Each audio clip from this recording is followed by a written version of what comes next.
गोदान हाबा जाफिनसै आङो हाबा आंनि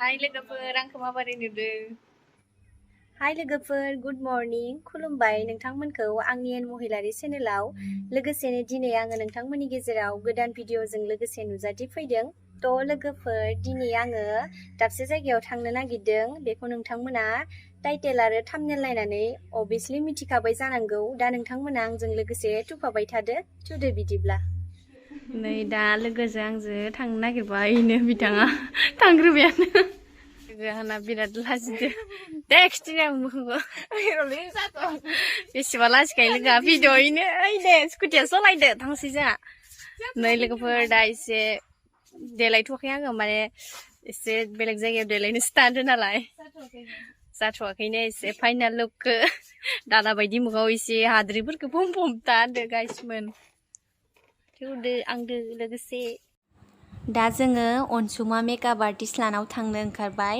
दा बिस्रानि न'आबो जोंनि दखरसे गामि बारबानो मोनो बेखौनो जों बांद्राय मिथियामोन अब्लाबो सिना जाना खामोन आरो अब्लाबो माथो होलायनाय जायामोन दासो एसे बिबो बिदिनो एक्ट्रेसफोरखौबो मेकआप खालामनो थांबाय थायोना बिथाङा गेमस्रि पन्सि बायदिसिना बिसोरखौ खालामनो थांबाय थायोना बेनिखायनो इउटुबफोराव नुनानै बा आमखियाबो माथो मेकआप आर्टिस्ट जालायबाय होननानै दा जों बिनि न'आव दिनै फाइनालि फैमारथारबाय आरोना लोगोफोर थ' नायलांबाय थादो हाय लोगोफोर दा आङो अनसुमालानि न'आव मोनफैबाय दा लोगोसेनो आंबो एसे दाला बायदि मोखाङाव मेकआपफोरखौ दाफबनानै एसे आब' गेमस्रि आब' पन्सिमोन बायदि एसे समायना जानोसै आरोना लोगोफोर आं मालाबाबो मेकआप खालामजाफेराखैमोन सोमावनो मोना केमेरा मोना हाय लोगोफोर आंनि लोगोआनो इमान फिसा होननानै साननाङा बुरिसोयो आं उन्दैसो महा बुरि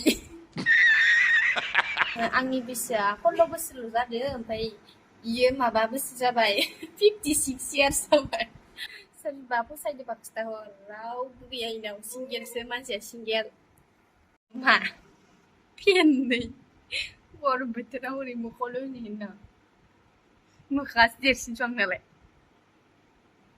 आं हाबायाव ओरैबायदि मेकआप खालामजानो गोसोमोन ना लोगोफोर किन्तु फैसा गैयाबालाय बहाथो मेकआप खालामजानो मोननो दिनै आं थेवब्लाबो सुख सुबिदा नायनानै बिथां मेकआप आर्टिस्टआ अनसुमा मेकआप आर्टिस्टआ आंखौ लेंहरनायलाय आं बिनि न'आव थांबाय आरो मेकआप खालामजानानै फैबाय आरोना लोगोफोर थ' रावबो गावबा गावखौनो महर गैया आंनि मेगना बुथेथे आंनि गन्थङा थबसिसि जेरै आं बिदि होननानै दुखु जानो नाङा इसोरा माने बयखौबो माने मोनफा मोनफा नलेज हरजोबदो रोंगौथि हरदो जायखौ जों गावबा गाव बाहायनो रोंनांगोन जायफोरा समायना बिसोर एक्ट्रेस जादों मडेलिं थाबायनो रोंग्राफोरा मडेलिं जादों थिग बेबायदिनो आंबो एसे इउटुबार जाहां आरोना लोगोफोर दा एसे खदाल हाथाइफोरखौ लानानै बारा मिनिबो जाया दा हाथायाबो गिदिर नालाय देनां इउटुबनि फैसा मोनबा हाथाइफोरखौ थल्ल' बख'नानै मोजांसो लगायनो सानदों आङो ना मा होनो लोगोफोर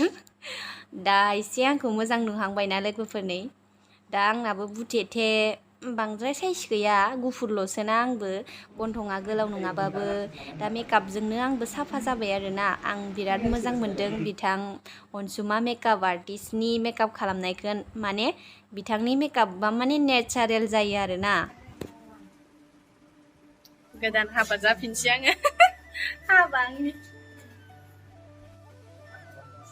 हाय लोगोफोर आंखौ माबोरै नुदों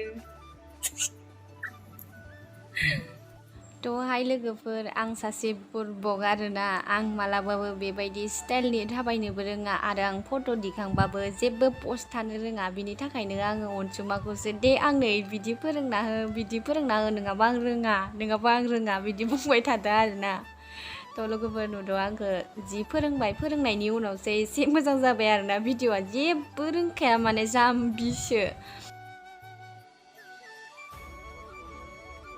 हाय लोगोफोर नै आंखौ माबायदि नुखो नोंथांमोना नायनानै लादो मेकआप खालामबा माबायदि नुयो फाइनाल मेकआप लोगोफोर ओरैनो आंखौ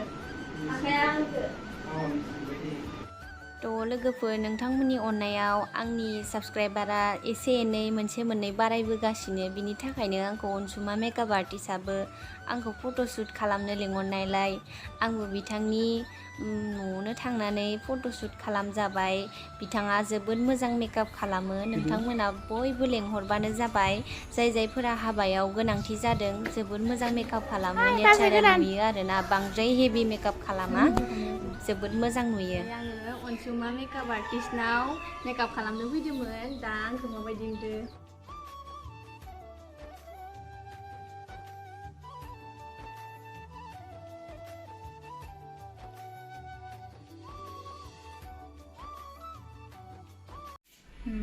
भिडिअ लोगोफोर आं एड्रेसबो नङा जाहैबाय नालाय दा थानो खिथिनो रोङाबाबो आं थानोबो रोङा। ओरै थानो रोङा गोसोबा ओरै थानो आं थानोनो रोङा।